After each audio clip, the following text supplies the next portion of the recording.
Hello, hello. Welcome to the A-Listers podcast, where I am joined by my lovely co-host, Miss Catherine Rowe. I am Jahsleighe Rochelle. And Catherine, how are you doing? How's your week been? What is an Oscar of the week? What is a Razzie of your week? Well, Jocelyn, I'm coming to you live from New York City, where we are once again having extreme temperatures that I'm not a fan of. So that's my Razzie for the week. Honestly, it's been a really good week. And then started getting notifications yesterday about there being a blizzard warning for New York City for the first time in years, apparently. And I'm just not down for that. The snow just melted, the streets just got clear, and I don't really want the piles to come back. So, Yeah. thoughts and prayers that it won't be as bad. Because some of the weather stations were saying like 18, 20 inches, so I don't know. That's a lot. So hopefully that won't happen. But other than that, I've been having a pretty good week. I mean, we met a little bit later last week, so it hasn't been that long. So I haven't had that much going on in my life. But my Oscar for the week was we had some friends over on Friday night, and we had a game night. And Nice. yeah, it was just a fun night. I haven't had a game night in a while. I don't know if your family like played card games or board games growing up, but we were a really big game family. So, and You have a lot of games. okay. But the It's thing like we is, played games. There's nothing wrong with it. But y'all are true OG gamers. Yeah. well, the hard thing is that it's hard. Like, there's not a lot of two-player games, so like we, as a couple, don't play a lot because there's not a lot of the ones that are fun with just two. So it's more like it's more fun when friends come over. So Okay. Well, yeah, yeah. yeah. Well, Wait till that's you fun. see if you ever go over to my parents' house, you can see how many board games and card games they got. Based on your collection, I feel like they have a good collection. You know, have you ever been to Hex and Co. in New York? Mm-mm. Is that like a board game cafe or? Yeah, it's a board game cafe. I do love a feel board like- game cafe. Yeah. It's okay. Board games are fun. I'm not embarrassed. It's Yeah. not. Yeah. Okay. No, It's I'm like not own embarrassed. it. Own it. No, I love a But board with- game cafe because board games are so expensive, and I can't be Yeah. dropping like $100-something on a new board game. So There is a Scrabble. It's like one of those like cute Scrabble things. It has been in my Amazon cart for 2 years plus. It's like, wait, not in my Amazon cart. It's like in the saved for later for like 2 years plus. But it's like $100+ yeah, But it's so pretty. yeah. So the Anthropology also has some good, like some cute ones that I'm like, "Ugh, I want that, but like I don't think I've played a board game since I've lived in my apartment. So there's like, why would I drop $100+ on a Scrabble? So Yeah. Honestly, most of mine have been gifts. Like, a lot of family members have given me, like, one for Christmas, or sometimes Black Friday, like, Target or somewhere will do, like, a deal of, yeah. like, you get them for cheaper. But, so my Rotten Tomatoes score for the week is pretty good. Honestly, maybe it's a Sinners week. It's like it's a 97, 96%. Oh wow! Yeah. I love how you have like a movie in mind. I don't have one, but I will. I just I know saw we that talked was about it last 96. Oh, So okay. Well, good to hear. Good to hear. You know, I was gonna say my Oscar of the week was that Georgia has had 70-degree days, but I don't want to. yeah, I don't want to rain I on think your you should keep that to yourself. I think that should not be. So I'm gonna change it. My Oscar of the week. Okay, my Oscar of the week is that I saw a TikTok and this guy, he for movie night he made his own like trail mix, and I was like, I would be into that. So one day I went to the grocery store and I picked up some things for a trail mix, and it is quite delicious. I call it a jazzy jam. Or maybe I Ooh. should call it a jazzy jingle. No, jazzy jam. Okay, It's called jazzy jam. a little brainstorm. And yeah, and so when I was watching Sinners last night, I had a big old bowl of this jazzy jam, and it's very good. I'm not going to tell you all the secret ingredients in it, but of course, yeah. um, Gotta patent it first, Yeah, I can't let the people know what's in Jazzy Jam before they actually try a Jazzy Jam. But goldfish is also in Jazzy Jam. Okay. Popcorn and goldfish. I'm going to give you those two. And it's very delicious. So intriguing. That's my Oscar. And so I made it maybe on Thursday of last week, but I also bought little baggies to put in it, or quart-sized baggies to put the Jazzy Jam in. So when I go to the movies, I can just pop it in my purse and go. Yeah. So really coming to a store near you. I'll purchase it. Really. Thank you. Actually, I will give you a free bag of Jazzy. Oh, thank you. I don't think you could. I can't eat it already, so it's okay. I'll give it to Amanda. I'll post about it on my Instagram to give you promotion, and then I... Thank you. I will make a Katherine-friendly Jazzy Jam. Okay, good luck with that, yeah. Or maybe I'll alter the recipe to make it Katherine-friendly. Yeah. And then, let's see, my Razzie of the week, I would say... I was a little sleepy. Monday, I stayed up to do some work, to finish some things, and then just kind of snowballed where I didn't get much sleep this week. So yeah, I was a little tired. But yesterday I was able to honestly get in the bed at 8:45. Yeah. Dang. You went to sleep? Well, our friend Kiara called me, so I chatted with her a bit, and then I fell asleep right after that. But it was so nice, and I was like, oh, I needed this. But then, I don't know about you, but after you have I think I got around 10 hours of sleep. This morning, in church, I was a little sleepy. I was like, I need a little pick me up. But yeah, I usually can't go too much beyond 9.5, or I'll start getting tired that day. So yeah. But anyway, but I'm recovering, and I'm planning on going to bed at a decent time tonight, so that doesn't happen again. As far as our Rotten Tomato score of the week, like you said, it hasn't been that long since we have chit-chatted, but I would say maybe a 92. Ooh. Yeah. That's pretty good. 92. Thank you. So Katherine, what kind of shows or movies have you been watching this week? Oh my gosh, I was just trying to think of that. I watched Sinners yesterday. Honestly, okay, so we're doing Sinners for the pod. Sorry to spoil that early. I watched a lot of YouTube videos about the making of Sinners yesterday. Oh, wow. I haven't really watched a lot of TV or movies this week so far. But whenever they dropped the movie last year, Warner Brothers dropped a lot of behind the scenes videos about some the graphic effects and stuff and the cinematography, and so I was watching a lot of those yesterday because it was really interesting. Nice. So to be honest, I don't think I've seen another movie. Yeah. In the past couple of days. So yeah. But what about you? What are you watching?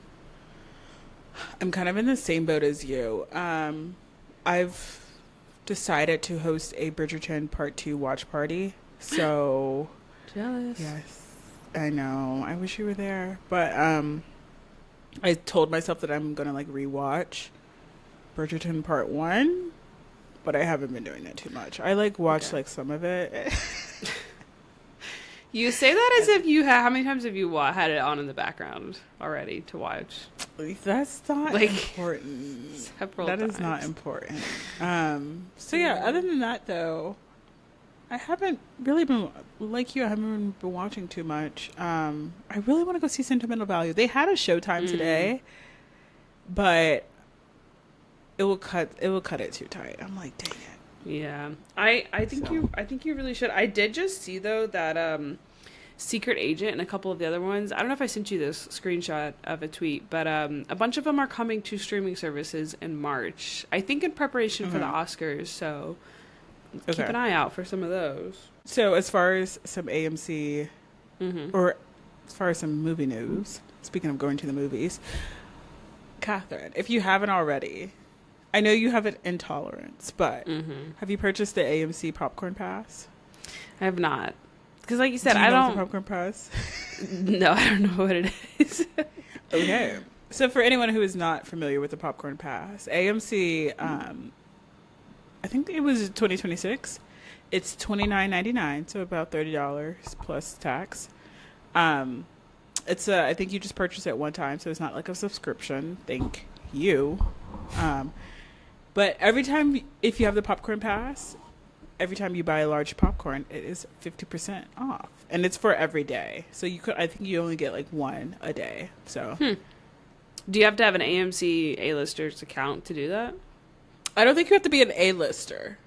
Oh, I think you just have to be like AMC StubHub. Interesting. Mm-hmm. Yeah. Would you get it if you didn't have an intolerance? The thing is, when I go to the movies, I often go by myself, or maybe with one friend. So I don't know if I would.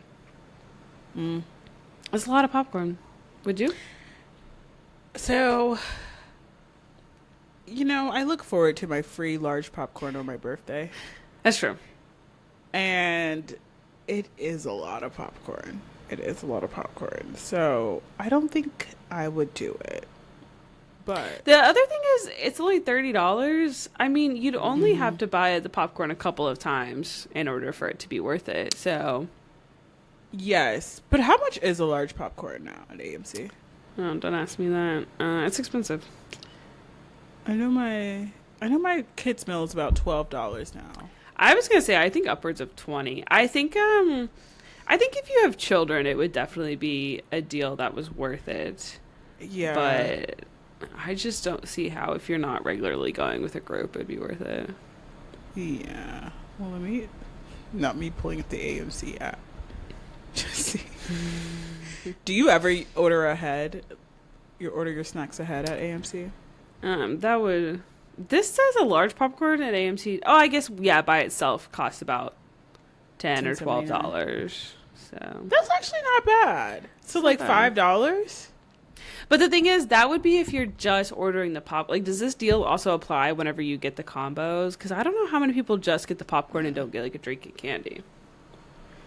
Yeah, that's true. As a former AMC salesperson. Catherine's really just an A-lister. Wow. Yeah, and for my birthday, I got the large popcorn, but I got a small water cup to go with it, and I really wish I had like the large drink. So yeah, I don't know. But now that I think about it, $5 or let's say $6 for a large popcorn, they might have sold me.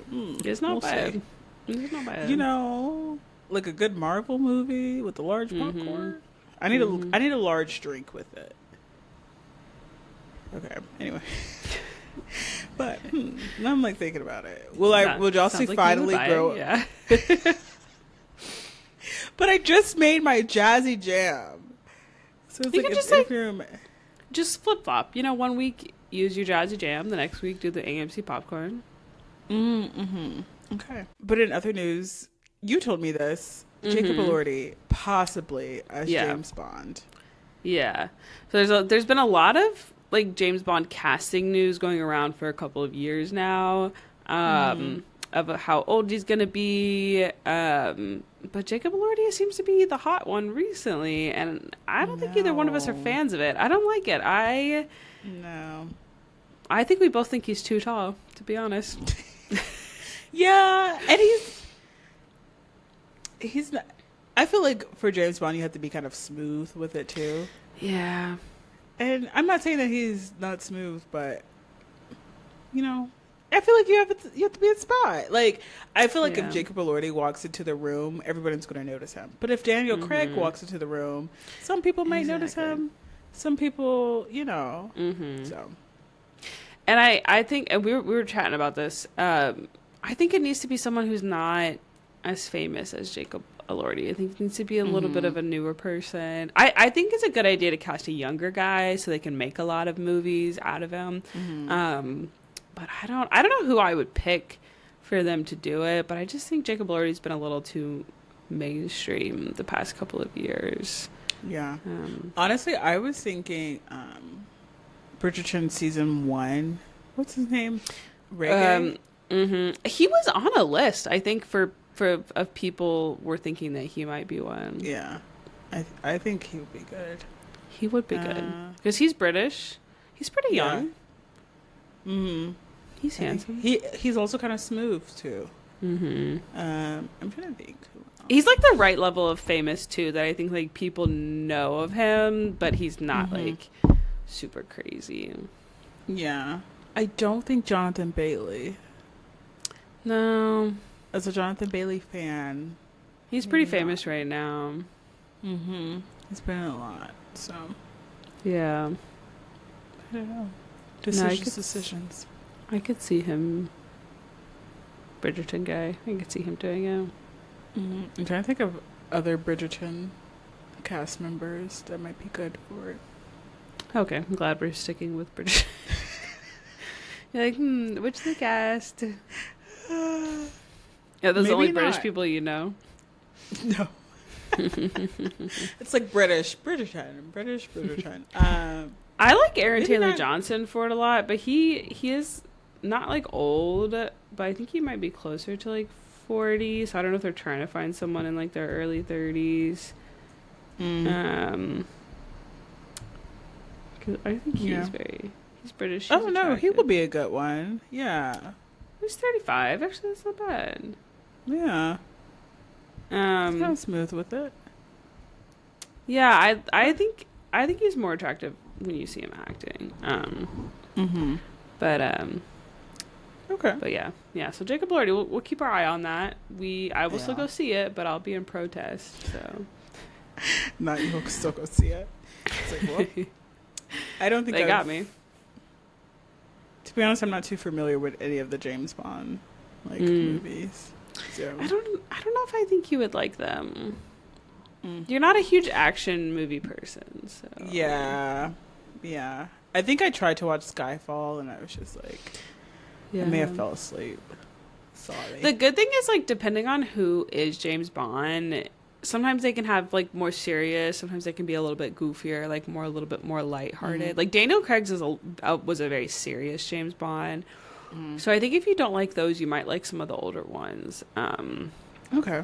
So, yeah, there's a lot of good ones. Yeah. But all right. Last thing in the movie news, kind of for you. I know I'm not the biggest action movie fan, but Superman, Man of Tomorrow, has allegedly started filming in Macon, Georgia. So and how far away is that from you?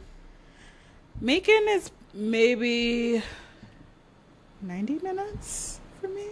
I would like you to go, question. yes. Go stake it out. Go find it and go stake it out. No, very excited for that movie. Very excited for the Supergirl movie coming out this summer. And jealous that everything films in Georgia. And you could go be an extra, you know? Yeah, and I was literally right on the money. It's 1 hour and 32 minutes away from me. Yeah, I got this TikTok that came up on my feed. They were like, we're looking for extras. I think ages 18 to 40. And I was like, I would totally be down to just be an extra. So stay tuned. Yeah, one of my cousin's friends who lives down in Atlanta, she used to do that a lot. She would go sign up to be an extra for a day. Because she was like, you get like free meals all day. And I think you get like a little bit of, I don't know if you get paid, but she was like, you get the free meals, you get a lot of stuff. And you basically just go hang out with people for a full day. So I think you should make that one of your resolutions for the year. Maybe I will. Yeah, I would be totally down to do it. But yeah, a lot of stuff though is moving.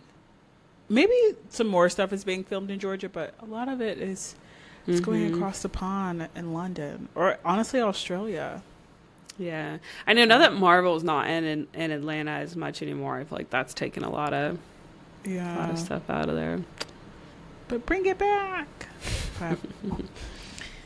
All right. So what are we watching this week? Also set in the South. Week. Yes. Also set in the South. It was filmed in New Orleans, I believe. But it takes place in Clarksdale, Mississippi. We have watched the 2025, but Oscar-nominated film. I believe it is the most nominated film in history with like what 16 nominations. We are watching the movie Sinners. So a quick synopsis of Sinners from Rotten Tomatoes. We got to cite our sources. Trying to leave their troubled lives behind, twin brothers Michael B. Jordan and Michael B. Jordan return to their hometowns to start again, only to discover that an even greater evil is waiting to welcome them back. So it was a whopping 97% on Rotten Tomatoes and a 96% on the popcorn meter. And like you said, it was set in the South. And a quick little fun fact before we get started. Clarksville, so my mom is from Mississippi. Shout out to Mama Rochelle. And Clarksville, Mississippi is about 15 minutes from where she grew up. So, yeah. Wow. And actually, Michael B. Jordan, she's from Mound Bayou, Mississippi. And in the movie, Michael B. Jordan actually told Sammy, or Preacher Boy, to go to Mound Bayou. And I was like, I think when we watched the movie together, I hit you. And I was like, my mom's from Mound Bayou. So you were like, I know that place. Yeah, I do. But anywho, getting into the cast and crew, we first have Ryan Coogler, the director. Katherine, are you a fan of Mr. Coogler and his films? Yeah, I like a lot of his movies. I like the Creed movies. I don't know if Fruitvale Station was his first one, but it's one of his early ones, also with Michael B. Jordan. That one's really good. I liked Black Panther. So I was really excited when this one got announced, because I think his last movie before this was Black Panther Wakanda Forever, which was not as popular as the first Black Panther, but I was excited for him to kind of go away from the Marvel franchise and see what he was going to do next, especially like with a more original story. But no, I think he's a really good director. I think he's one of those directors that when you see his name attached to something, it makes you want to go see it, because it's probably going to be of a quality. So I think he's really good. And I know we're going to talk about it in a little bit, but I think him and Michael Jordan finding each other is a really good combo. Yeah, I love how you left the B out. Michael B. Jordan. Sorry. But no, because in college, Tori was like, I said something about Michael B. Jordan. She was like, please don't talk about like Michael B. Jordan, and like, because it just makes me think of Michael Jordan. And I'm like, why would Michael B. Jordan make you think of Michael Jordan? And she was like, because they have the same name. And that's when I realized. I was like, wait, you just removed the B. And they have the same. But I was like, they're so different. It's like, yeah. But I was like, I just remember I was in the car and I was like, oh wait, they have the same names.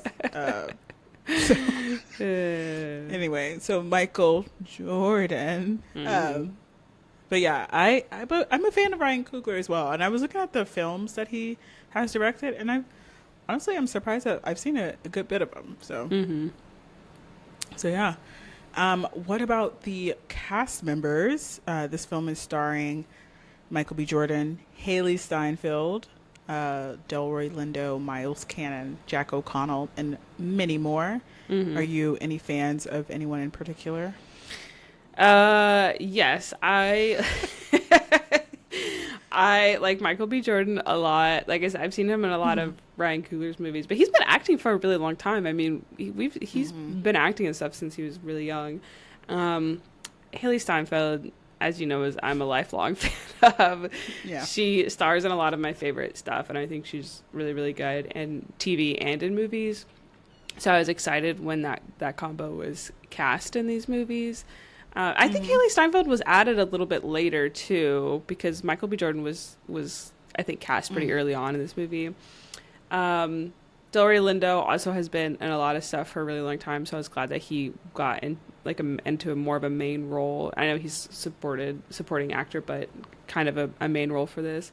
Miles Caton I had never heard of. I know this is his like debut first film, but I'd never heard of him. And then Jack O'Connell, I've seen him. I don't know if I would have recognized his name, but I recognize his face, and he's been in a lot of British stuff for a really long time. He was in Skins and everything.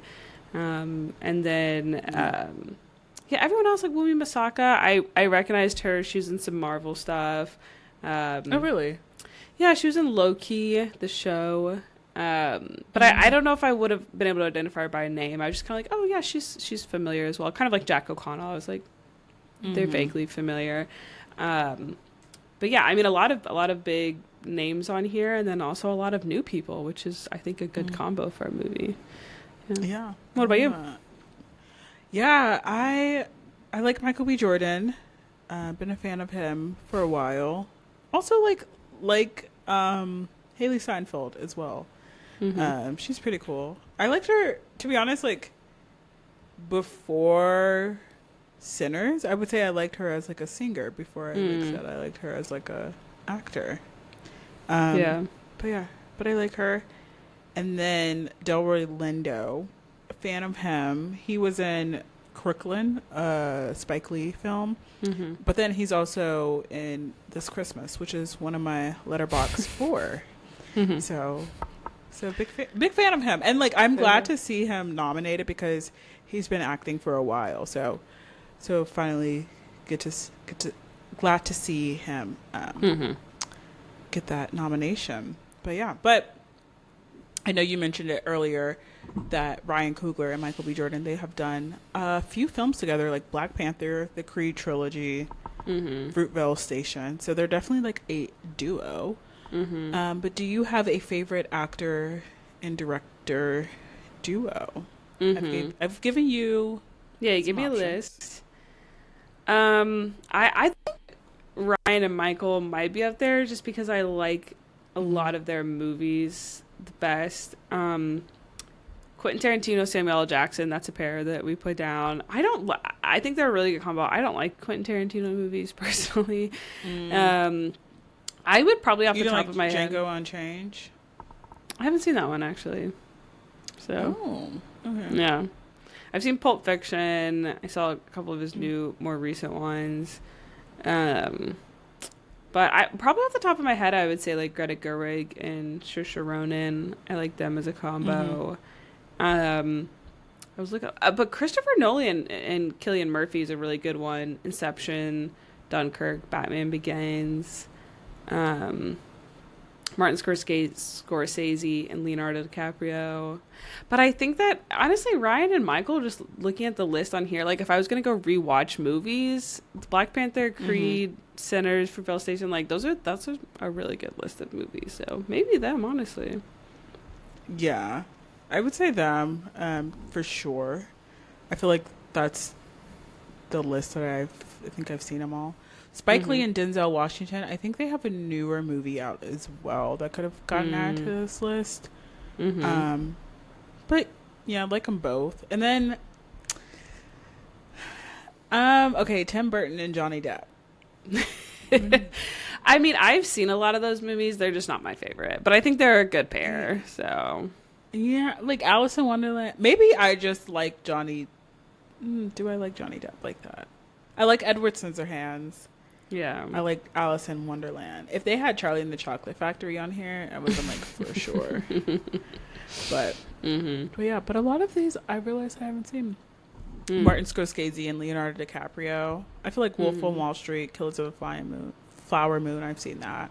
But yeah, but actually looking at this list, I feel like I need to watch some more films. But looking at the Martin Scorsese and Robert De Niro list, I was like, "Ooh, I might need to brush up on my Robert De Niro films." So. Yeah, I haven't seen Goodfellas, Taxi Driver. A lot of people have been talking about Taxi Driver lately, and I'm like, okay, let me add that to my list. Yeah, we should maybe watch that one sometime. I've heard it's really good. Feels like a movie you'd watch with your dad. You know, like it'd be on TV and you'd watch with your dad or your uncle or something. Okay, note it. So yeah.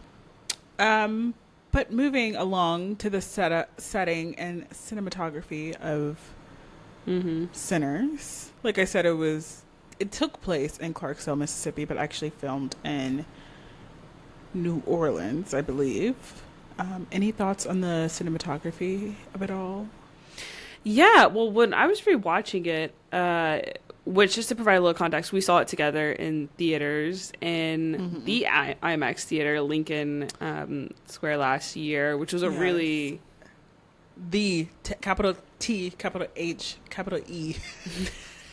Okay, cheerleader, coming back. Respect on it. So we saw it together last year in theaters, and I think it's definitely a theater movie. I think the cinematography really plays well into the theater. So we saw it last year, and then rewatched it. I rewatched it at home. But I think the cinematography is just really beautiful. The movie overall looks really, really good. The director of photography and the cinematographer, I think her name's Autumn, is nominated for an Oscar as well. And she is the first woman of color to ever be nominated for that specific Oscar. So that's exciting. Oh, wow. Love that. And that was one of the YouTube videos I watched where she basically talked for about 15 minutes about the film that they decided to shoot on. And I think I would really recommend that video. I'm going to send that to you later, because in watching a lot of those videos, it's just really obvious how much care Ryan Coogler and everyone that was involved in the movie put into it, and how many like discussions there were about, should we shoot on this film? Which cameras are we going to be using? They talked about shooting with the IMAX camera so that it can be up on those big IMAX movies, or IMAX theaters, but the IMAX camera is really big and really loud, and how that can affect how actors are acting in it. But they wanted that so they could get like the full scope of the background and the horizon. They talk a lot about like the sun setting and rising is like a big plot point of the movie, but also is just constantly there in the background. So yeah, I think the movie looks really gorgeous. I think there is like a lot of practical effects in the movie, but I think there's also like a little bit of CGI, and I don't know, it just looks really good. It looks really cool. And I think the transition from like the first hour of the movie, it's not really supernatural. It's just like they're just shooting, rural of the South of Mississippi and Louisiana and stuff. And then it transitions to like an at nighttime like action supernatural movie, and I think that it just all looks really good together, which is impressive. So yeah. And speaking of like Ryan Coogler and Autumn, I know going back to like the director, I really like him because I feel like Ryan Coogler is always like, he's like one of those like people like, okay, like let me bring you along like with me, because even the person who did the score, they were friends in college and in grad school. But then also at work we had a speaker. His name was, I can't think of his name, but I wrote it down. Shout out to that guy. Shout out to him. I will get it later. But he was actually friends with Ryan Coogler like in high school, and then he was incarcerated a bit, but then while he was incarcerated, like Ryan Coogler was like would write to him, and he would like, hey, like, can you read this and like tell me like what you think? And I think he was like, can you read these like books and like tell me like what you think, or like sum them up or something like that. And so he would do that for Ryan Coogler while he was incarcerated. And then when he was out, Ryan Coogler like brought him in to be a writer. And so he's worked on Black Panther, he's worked on Sinners, and he's worked on some other great films. So it's like, it seems like Ryan Coogler is just like one of those like people like, let me bring you with me, and like keep in touch with like good friends and stuff. So really like that about him. But yes, I thought this film was also beautifully shot. I would say watching it at home compared to the IMAX theater just shows the importance of how like I need to go to theaters and see movies, because it wasn't the same. It wasn't the same at all. Even like a little gunshot, I was like, oh, did they shoot him? And I was like, oh, like even like the sound just didn't hit the same. So yeah, but it was still beautifully shot. The colors, the horizons, like you said, really loved it. Michael B. Jordan, side by side, still looked good. I know, that's crazy. I was watching something about how they filmed that, and I still didn't really understand it at the end. I was like, I know they did that, but I think my brother was telling me though the other day that was one of the hardest like scenes that he had to shoot though, like Ryan Coogler, because he like wanted to not look like CGI or something like that. So like putting them side by side was pretty difficult to do, but they pulled it off. It looks good. It looked good indeed. Did you think? Do you think Michael did a good job with that, with playing twins? And was there like a certain point in the movie that you forgot that it was Michael Jordan playing twins, and you know, like just kind of like end the movie and just viewing them as twins and not as like the actor there twice? Good question. I think he did a pretty good job as playing like both of them. Was there a point where I'm like, which one is? Or where like you kind of forget that it's Michael there twice, and you just kind of start viewing them as their own characters? Maybe not. I can't think of something on my top of my head. But yeah, but I definitely did think that he like played a good job. Yeah. You know, speaking of, some people on the internet, they said that Michael B. Jordan like really like played like 5 characters in this movie, because it was Smoke and Stack, but then it was like Stack as a vampire, and then what other characters was it? I don't know how I got to 5, but me and a couple other people were like, okay, he's an actor. Yeah, like let's reel it back in. Let's relax. Yeah. I can see the 3 part, but I don't know if we can go too much. And 3 is a stretch, you know. But anyway, what about you? Was there a moment where you're like, oh? Yeah, I think the first scene that they were in, where they were buying the like warehouse, I was very much like, that's Michael B. Jordan and Michael B. Jordan. Like, that's Michael B. Jordan twice. But I think they did a really good job, even just like visually distinguishing them, where, you know, Smoke wore a lot more blue and Stack wore red. So maybe like after they separated, I think from there on out, it was easy to not think of them as like Michael B. Jordan twice. Yeah. So I started thinking of them as Smoke and Stack, because they did have personality differences.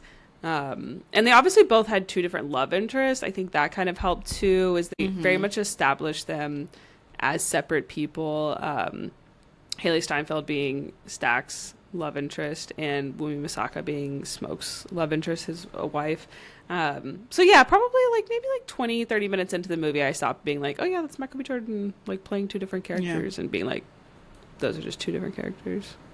Yeah. Okay. And then, so fun fact, Smoke and Stack actually the names came from a blues song called Smokestack Lightning, by Howling Wolf.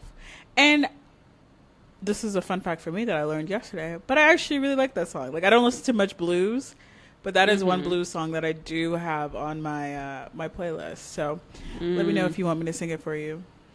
Oh, okay. Yeah, maybe later, you know.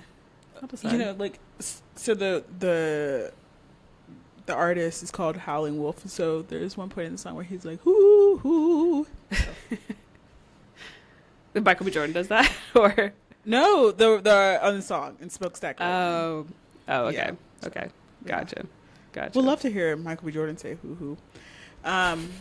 But also another fun fact. So Michael B. Jordan had a little problem on set. And the problem was him being a vampire and the blood. He said he didn't really like the blood. He was like, he was cool with the fangs, but he disliked that fake blood. It was messy and uncomfortable. And so apparently there were a few meetings where they had to address the fake blood for Michael. So he was really covered in it for a large part of the movie. Yeah. And I would say after watching it again, I forgot how much blood and biting and stuff was it. So, yeah. Yeah.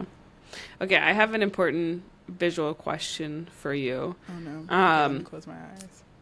Okay. Did you like Michael B. Jordan better when he was covered in a little bit of blood, but with just a vest on? Or did you like Michael B. Jordan better as Stack, vampire Stack? Or did you like Michael B. Jordan better as Smoke when he had just like the tank top wife beater on and had like, you know, his gun out and stuff? Which one did you think that was the better? Which one moved you more visually? You know what moved me? Because I was personally moved by both. I was like, this is art right here. This is storytelling. I would say the ending scene where it is Michael B. Jordan. Shoot, which one is it? I don't know. Smoke. To be honest, confession, I don't know the difference of Smoke and Stack. It's to me, it could be Michael B. Jordan and Michael C. Jordan. Okay, I don't know. You're talking about Smoke, yeah. Okay, Smoke. When he prepares his weapons and you know that large kind of like massacre scene. That really moved me. Catherine. So I'm gonna have to go with Smoke. I'm not Team Vampire. And as you know, I was a little hesitant. I was hesitant, to be honest, to see this movie because it was titled Sinners, and I was like, I don't know how I feel about Sinners. But then with the vampires, I was like, I don't know how I feel about all these vampires. Okay. But anyway.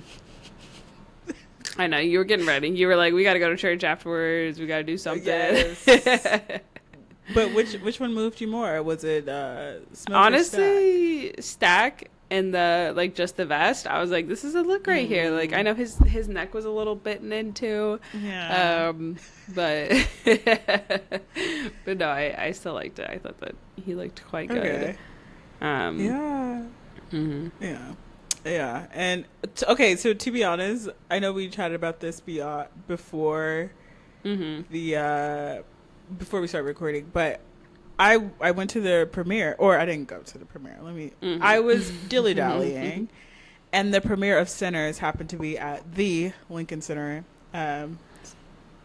AMC, and so of course, like I got to see like the cast like walk the red carpet, but then a lady she was like. Okay, also, let me set the scene. I had my glasses on.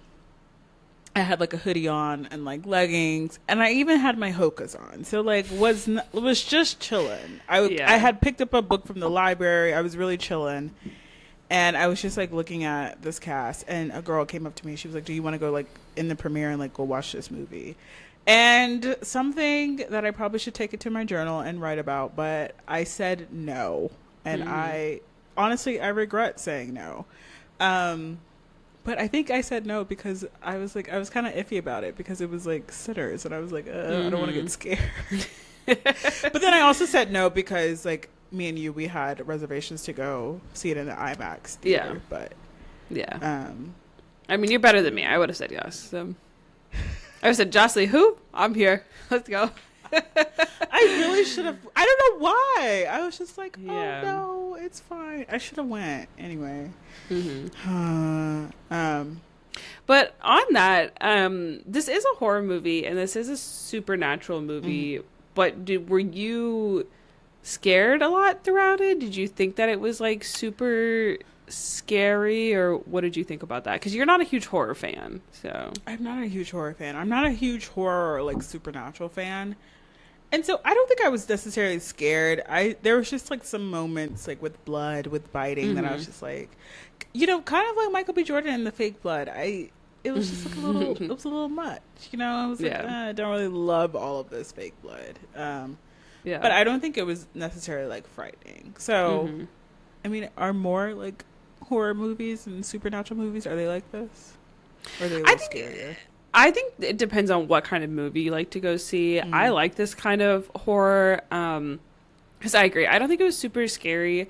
Also, like, you don't get into the supernatural stuff. I was looking at it last night when I was watching the movie until like an hour into the movie. Like, pretty much you see Remick, the main vampire, I think at like the 45-minute mark. But a lot of the horror and supernatural doesn't really start until the later half. So the first half is like truly just set up. But yeah, I think this was a good balance of horror and supernatural, and using horror like as a device, and using the supernatural. Like he used vampires to talk about a lot of stuff, and I don't think it was like just a straight horror vampire movie. I think he was using those to talk about like different things, which I think is like a more interesting horror movie than like you just go there and you get jump scared for like an hour or two. Yeah. But did you have an I need a Siggy moment? Like, was there a moment, like, not necessarily a scary moment, but like a moment where you're like, whew. I mean, there was a lot of them in this movie, probably. So. It was a lot of I need a Siggy moments. And I would say one was honestly when I was a little on edge just knowing the Jim Crow South when they were purchasing the warehouse. I was just kind of like, I was on the little edge of my seat. I was like, I don't really trust this guy. Like, I don't know what's going on. So that, and a little fun fact about that, or a little like analysis of that. So, spoiler alert for people who have not seen the movie. So Smoke and Stack, they purchased this warehouse from this white man, and the setting is 1932, Clarksdale, Mississippi. So in the Jim Crow South, and I cannot find it. Oh, so his name was Hogwood. The white guy was named Hogwood, and the twins, Smoke and Stack, noticed that the floor had been cleaned, and they recently asked him like, oh, like, you know, like the floor has been cleaned recently. And so Hogwood, basically, he would kind of set people up by like buying this warehouse, knowing that they'll be there, and then getting the local like Klan chapter to like kill a bunch of them like the next day. And so he had actually like planned to do that with Smoke and Stack. So when they said that the floor had been cleaned, it kind of signaled that they had done it before. There was some blood. They cleaned the floor, and so they were like, they were ready to do it again. He was ready to. I didn't even think about that. Yeah, I didn't pick up on that. Would have been something they would have done before. Yeah, I didn't pick up it until I read the fun fact. Which, I know there was a lot of fun facts. This movie had the most fun facts for any other movie. Yeah. Wish Sayers Oil had this many fun facts. Yeah. But I think that just goes into how much Ryan Coogler, like, how much thought he puts into his movies, because I think you could watch this movie and just have a, like, not a good time, but you could just have this and just enjoy the movie and maybe not look deeper into it. But then once you start doing it, there's just like, he put so much like respect and effort into like every little detail. So yeah, so that was like a major like I need a Siggy moment, just because you're like I don't know like what, like it's like, you know, this man doesn't have good intentions, like, you know, he has something going on. And then another one which I kind of forgot about when I first saw the movie until last night was when I can't think of her name, but basically when the vampires, she kind of like she was like, come on in to the vampires. When they were Grace. Yes, when Grace was like, come on in. And so they were able to come in, and I was like, no. So that was the second I need a Siggy moment. So what about you? Yeah, I think a lot of the times that Remick was trying to get them to let them in was like, I need a Siggy, because I think you understood to a certain level while people would be tempted for that. Like, I understand why Smoke would be tempted to, you know, see his brother and want to let them in. Even with Grace's character, like that one, I know a lot of people were mad at her, and I was mad at her too, but I was like, I don't know, she sees that her husband's dead. They're threatening her daughter. Like, I felt bad for her.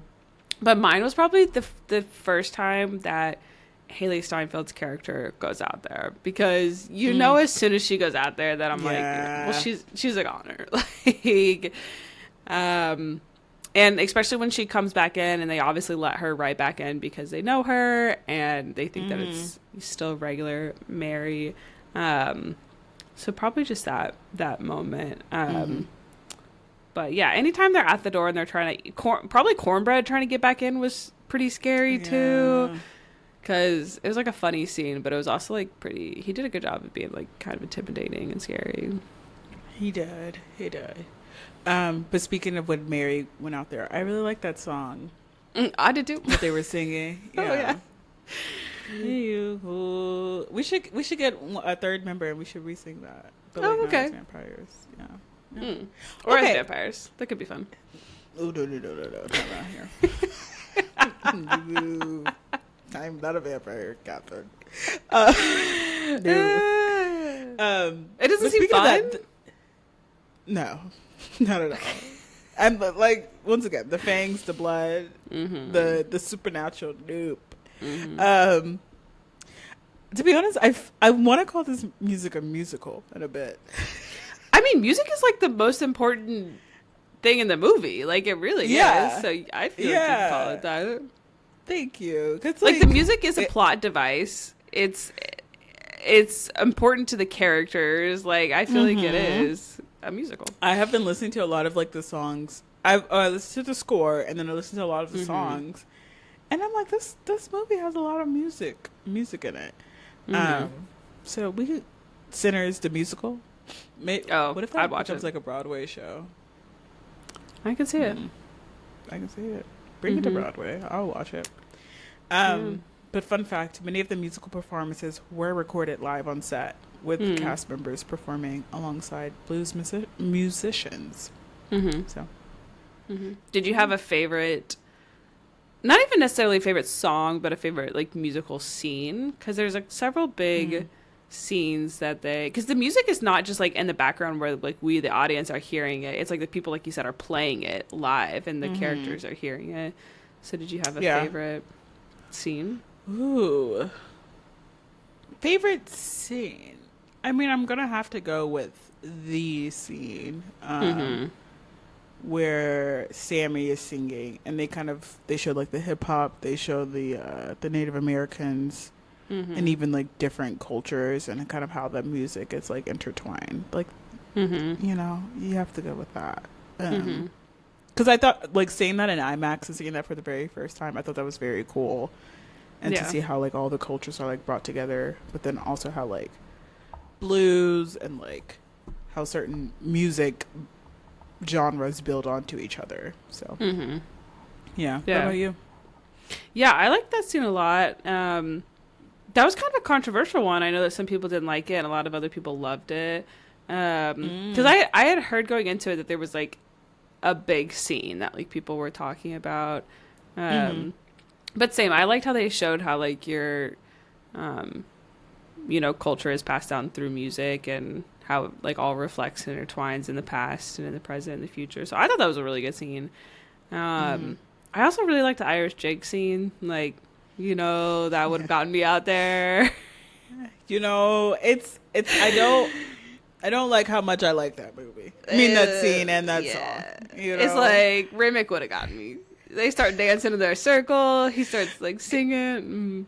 Catherine, you have to try harder. No, I don't. But think so. Fun fact, Jack O'Connell, I think he only read the script once, but then he saw that he would like be singing an Irish jig, and he was like, sign me on. Yep. Or he would be singing Irish folk music. He was like, let's go. As he should. Because I think he's Irish, right? As am I. So it's like, get me out there. Come on. Are you really? Yeah, it's not like my main thing, but it's the one that I will claim. So. Oh, okay. Not my main thing. Like I have like I forget what he is, like great grandfather. I forget what his name was. Something white that came over from Ireland. Okay. So yeah, it's like, let me go rejoin my ancestors, Jahsleighe. Let me go join the circle. Okay. I wouldn't have invited them into the warehouse, but I probably would have gone to go join them. Have fun. Was there any analysis that you kind of thought about while watching the movie? Especially because you said you saw the movie a total of 3 times. Is that correct? Yeah, I saw it twice last year in theaters and then last night at my home. Yeah, there was. I think the kind of like the concept of who the real villain was, because like you'd mentioned earlier, if you don't go into this movie knowing that there's vampires, you might think that like the KKK is maybe going to be the main villain. And I think that's an interesting thing when you're looking at the movie of like, obviously the vampires are the like direct villains. Like Remick is there trying to kill these people and they're trying to attack them. But I think that Ryan Coogler did a really good job of and a really interesting thing when he made Rimmick an Irishman. And I think that it was really interesting, the parallels that were drawn between how the Irish were oppressed and how that affected Rimmick and how that made him into who he was, and how that also affected like the Choctaw, a lot of the Native American tribes that were down there, and then a lot of obviously the Black Americans in the South. So I thought it was really interesting to not just make Rimmick just like this bad vampire who just wants to kill people. I thought it was interesting how he made a lot of those cultural parallels between those people. Because I think it does make you question of like, who is the real villain here? Because then obviously, I mean, the KKK does come back at the end, the Klan does. So I thought that was just like really interesting, and again, just ties to Ryan Coogler paying attention to history, and he like intentionally made Rimmick someone who has experienced, oppression in the past and is not connected to his ancestors. So I just thought that was really interesting. I thought that Rimmick, it made him a way more interesting character, and not that you agree with him or like want him to win out, but I think it makes you understand some of the stuff that's going on. So yeah, I just thought that was like an interesting theme throughout the movie. And I think Ryan Coogler he casted everything with intention, even with the Chinese grocers that were there. That was something that I didn't realize about Mississippi. Or even with Haley Steinfeld's casting, I thought that was an interesting part that they talked about, where she is obviously like a white woman, but she has some ancestry, and because she in real life is like 1/8 Black, 1/8 Asian, maybe. Yeah. Her mom's like a fourth Black, a fourth Filipina, I believe. Okay. So I thought that was interesting too, just talking or just showing that of like how even though she is like a fully white woman, because she had these connections and because her mom was probably a little bit less white passing, that like white people wouldn't accept her and she would get othered, and that would make it dangerous for both her and for Michael B. Jordan to be in a relationship. I thought they handled that really well. So yeah, I think he just put a lot of care into this movie that could have just been like a slasher vampire movie. Yeah. So. Yeah. He definitely did put like a lot of care into it. And like, I know we have like the term "get out analysis" for analysis isn't too much, but like, like the man Ryan Coogler, like he really like put in thought for honestly probably like every scene, and the guy who came to speak at my job, who I still don't remember his name, but he was just saying how detail oriented, like. Ryan Coogler is, and just like the cast. He gave an example for Black Panther Wakanda Forever, and he was like, there were so many meetings about deciding what color blue to like paint people. He was like, what shade of blue like they should be. So that was very interesting. But also one little point revolving a Rimmick. So when Rimmick arrives at Burton Jones' house, as he's like being chased from the Choctaw Indians, there are black vultures that can be seen circling over their house, but they do not land until after the Choctaw vampires leave, indicating that their fate is sealed. And then also there is like a little foreshadowing where a black vulture has also been seen in one of the earlier scenes as Smoke and Stack are driving around. So, yeah. I didn't even notice that. See, this is why I got to rewatch it again. Like, you learn something new. Details everywhere. Everywhere.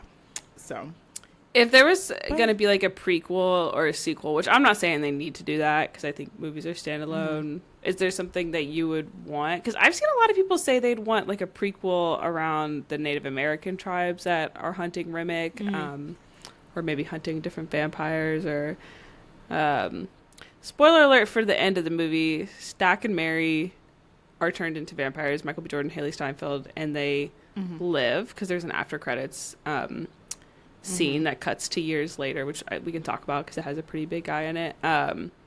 But is there like, was there a prequel or a sequel or something you think would be interesting? Yes, I guess I could see the Choctaw Indians, but I would like to see Michael B. Jordan and Michael B.B. Jordan, you know, like the whole thing, because they're related to Sammy. So, like, let's bring Sammy back, and like, let's see, like, them. Let's put it back in Mississippi, you know. Like, I would like to see them like growing up and like, because wasn't Smoke in the military or something? I think they were both in the military. Yeah, they fought in World War I. Yeah, let's do another Forrest Gump, you know, and like do that prequel. But Forrest Gump was like World War II. Though. Oh no, Forrest Gump was Vietnam. But anyway, I would like to see. I would like to follow Michael B. Jordan. Yeah, and Sammy and kind of like that whole. Because then they kill their dad. Yeah, Smoke did or Stack did. I don't remember which one. I think it was Smoke. Yeah, one of them. Yeah, because they were the dad abused the other. So would love to see that. To be honest, it would. Yeah, I think that's actually something the movie. I would be down for that prequel too. I would watch that.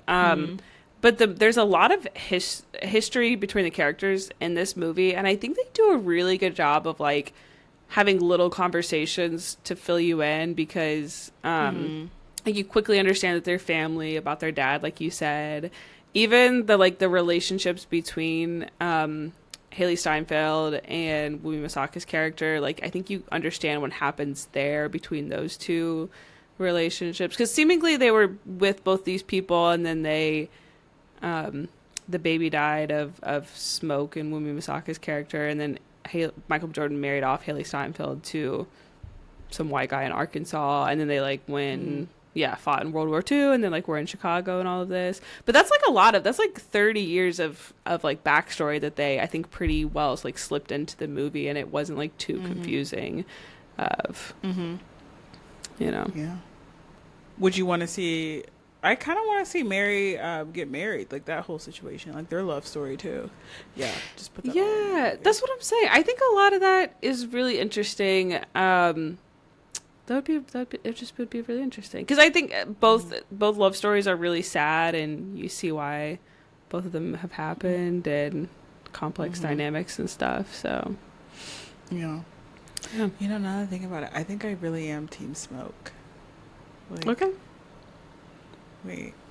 Yeah, because at the end, and he was like crying, and Wumi was like, "You can hold her, but you have to put that cigarette down."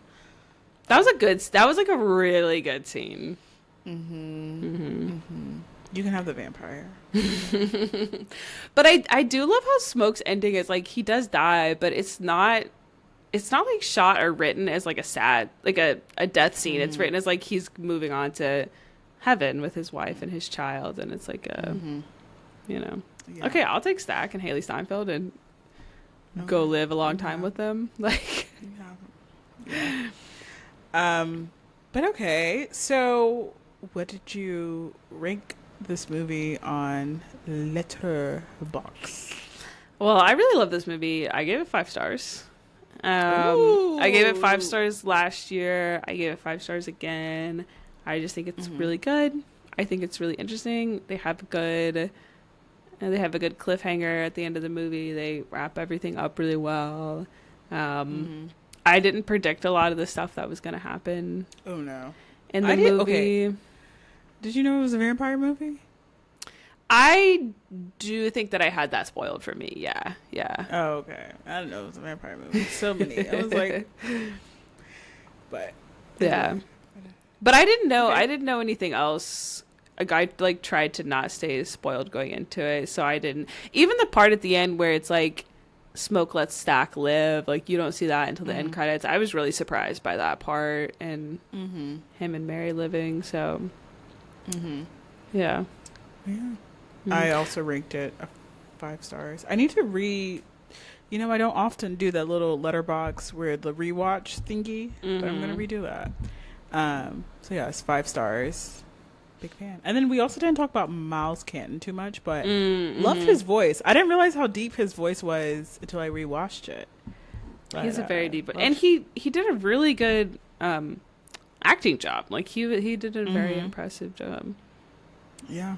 And little fun fact: director Ryan Coogler was impressed about about by Miles' audition tape from the very beginning, and he said that he was like in this dark, didn't have the lights on, and something about him was just like intriguing. So yeah, and he had like a once in a lifetime voice, which I agree. Yeah. And you know who we did mention that we should shout out is Pearline, because she had a really good voice, and I really like her song as well. I can't remember what it's called. Something about like the Howlin' Moon. Yeah. Deep Deep Moon or Howlin' Moon. I thought she also did a really, really good job, and her song was one of my top ones. So, and I was really sad when she died. So yeah, I was kind of sad. I mean, I was sad when they were getting bit left and right. Yeah. Who do you think was the most sad? Like, who were you? Like death wise, or like death wise. Maybe her.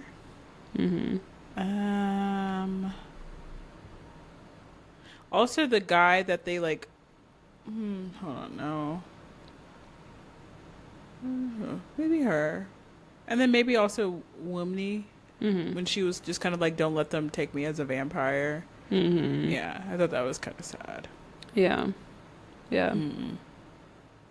Yeah, I was gonna pick her. I think the only thing that makes her and Smoke's death not as sad is that they do reunite in the end with their baby.